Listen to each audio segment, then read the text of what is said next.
Hey yo, what is going on everybody? It's your boy X coming at y'all with a brand new video, and in this video I'll be covering how I personally use the shot stick and give you guys a little bit of a shot stick tutorial with a bit of a hand cam. So I've decided to take the webcam that I normally have and show you guys kind of what's going on with that, just because some people, I don't know, like to visually see what's going on with the shot stick. I'm going to show you guys the settings that I use and all that sort of stuff, because I've been getting a lot of questions about how I actually go ahead and use the shot stick and what is going on with it. So without further ado, let's get into it. Make sure you guys like the video, all that wonderful stuff, and subscribe if you guys are new. We are on that road to 10K subscribers. It's going to be nice and wonderful. So first off, obviously we have to pick out some nice cards that are going to be good for shooting. I just have my domination lineup in here with basically diamond contract people, but there's pretty key things that you need on cards that are going to be using the shot stick for you. First off, obviously we're going to need a good shooter, but we want somebody that's going to be having at least some form of sniper onto the card. This is a really good badge that boosts well-timed shots. Also does give a boost to shots that are shot with the stick. I think if you go to like the actual like longer description of it on 2KDB or things like that, not 2KDB, 2K Lab, they will tell you guys that it's a little bit of a shot stick boost as well, which is nice. Obviously we're going to want some other things in there to help us out shooting, but that's the main badge. If you're going to start using the shot stick, you're going to want to make sure every single card has sniper for the first little bit of you using it, because eventually you'll get good with it, you don't really need it, but most cards you're going to want sniper on there. Like most of the cards that I use, are Curry, Wade, AK-47, and Cameron Reddish. Basically, all of these cards do have sniper on them, but that's kind of the short story. And I'll even throw somebody in here like Wayne Embry, who I don't think has sniper on him, just to show that we can do it with cards that don't. Yeah, alright, doesn't have sniper on him. So we're going to hop really quick into the freestyle here. Now, one thing that obviously I will tell you guys is that it will be a little bit different based off of each card that you're going to be using, because obviously each card has a different 3-point rating, and you can see that based off of the blue bar that is in your shot meter. That is how good your player is at shooting from that specific range. I know this is pretty basic for some people, but for the newer guys, this is probably going to be information that is definitely something that they want to hear. Now, obviously, if you see a smaller one, you're going to have to be more careful about where you time it and more careful about where you center it. And based off of the jumper, it obviously changes your green window.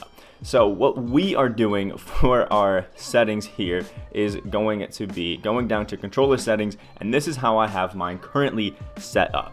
I have vibration on, I have the trigger effect on, just because I feel like it's a little bit more dynamic. That has nothing to do with your shot stick. I have the shot meter on. You can turn the shot meter off for your shooting, but I feel like when you have the vibration and shot meter on for the shot stick, I don't know, it looks a little too weird for me. That's me. The perfect release, I have that set to flame. It really doesn't matter what you have it on. Random could be fun too, but I just have it on flame. Now, this is the key part here. Shot timing, we want it on shots only, and shot aiming, we want it on shots only. If you're somebody that wants to also aim your layups, your hook shots, and all that sort of stuff, you can put that on, shots and layups, but I personally just like to let 2K do its thing with the layup animations, because I've realized if I don't time them correctly, even just a little bit, they're complete bricks, and I'm missing wide open layups. So, and then I also have my free throw timing to user timing and aiming off. I personally just don't like to do any of that sort of stuff, and the pro stick function is default, and my pro stick orientation is absolute. So that's kind of where our settings are. You can also see normal PS5 controller, there's nothing connected to this, anything like that, even during the beginning when we were shooting. So there's two different ways that we can go about shooting with the shot stick, and there's a reason that I have my shot stick set up this way. So the aiming that you guys saw is obviously aiming like we would with the button. So that aiming part is going to be along with the shot stick. It basically means this timing that we have here, you're going to want this down. So it usually helps to shoot around with a little bit to see where that correct aiming point is with whatever card you're using. Obviously we have Dwayne Wade right now, so we have base 98, but do it with most of your cards, like Stephen Curry. I have played so many games with this Steph Curry that it's kind of unreal. I love this guy, especially with the shot stick. And then obviously shot aiming is something that's really fun and a little bit unique. Now there's two different ways of using the shot stick.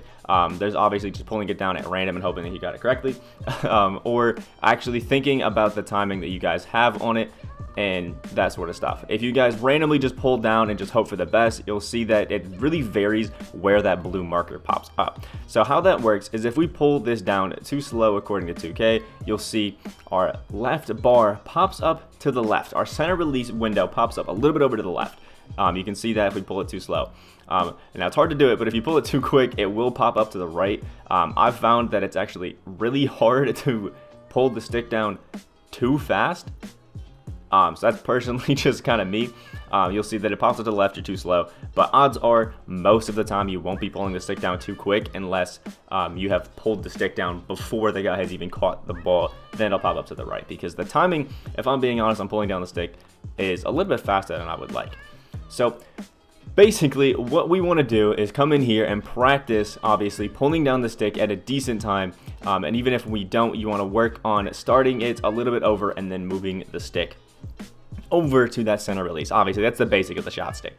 But this is where it gets a little bit more complicated. When we're using the shot aiming, the other thing that we told you guys to throw it on here, this is where we incorporate not only using our shot aiming, but our shot timing, the actual, green window of the release. If you guys were normally using the shot stick, you would, press L2 to lock it in place, and that is it. So you can see that one, I greened, but I didn't actually center the release. That would not happen if you don't have shot aiming on, because it allows you, doesn't allow you to actually time the release correctly. So with shot aiming, it basically means that this window needs to be timed perfectly to how you hit L2. So we pull down the shot stick and we just kind of try to time it with the correct release of Curry. You can see we're getting it slightly early. That's basically the equivalent to holding it with square. So you could technically do it both ways.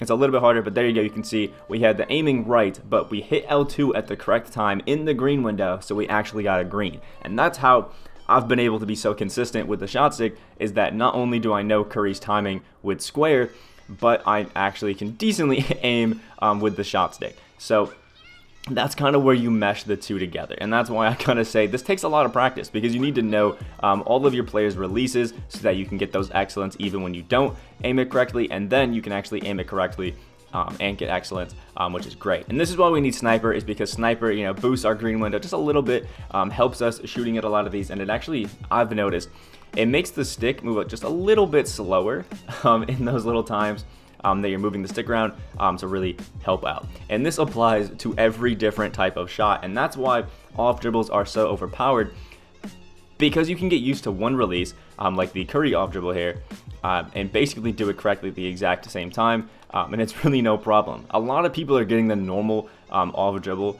basically down pat, and that's why you can kind of just take the shot stick with mainly any card and just take a bunch of crazy off dribbles, because all you have to do is kind of correctly time it, and you'll be good. This works a little bit weird for step back shots. I haven't been able to make it work too great, but it's definitely something that you could do. Like you see there, we get a bit of a step back and you can center it, but the main thing is you want to work on making sure you have the timing down.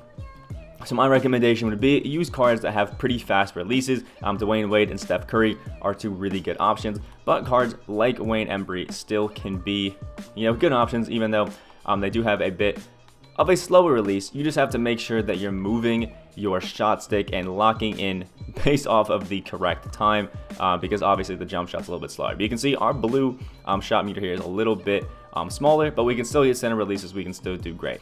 So again, make sure you get out there, make sure you practice all of the different timings of your jump shots, because it'll only help you out if you're doing your shot stick method this way, because the button's great and you can really kill it with the button, but I'm telling you guys, the shot stick is stupid overpowered if you guys can really get it correctly, especially if you do it this way, because you can basically have two options or two attempts at every single jump shot to get a green.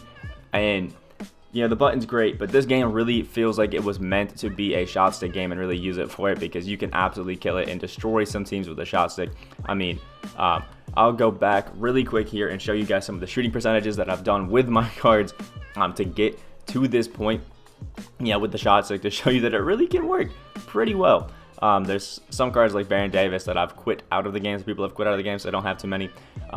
Like we have 3 games played with Elgin, but it takes 75 to play, so you can kind of see how unrealistic that is of a chart. But Dwayne Wade, through 35 games, shooting 70% from 3, 74% from the field. We're shooting 86% from 3 with Blake, which is unreal. Quit out of games with Aaron Gordon.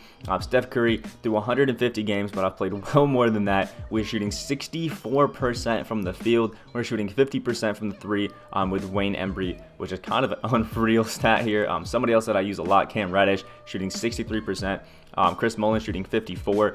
Andre Karolinko shooting 73%. And this is somebody who has a 91 3-point shot, which is kind of crazy. But this really works. It actually is kind of insane how great the shot stick can be. And hopefully this can help you guys out. Now, there's some releases that I'm not great at, like the trade break base. Only shooting 48% with Ray Ralston from 3, which isn't, amazing. But it is what it is. Let me know if this video did help you guys out. If you guys want to see, more tutorials using the Handcam, because I can actually, show you what I'm doing, and you can kind of see that, there's nothing connected to the controller. We're just, we use the shot stick like that. If this video did help you out, make sure you guys drop the like button down below.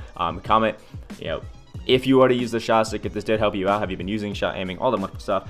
Make sure you guys subscribe if you guys are new. We are on the road to 10K subscribers. I hope you guys have a great day, and I will see y'all in the next video.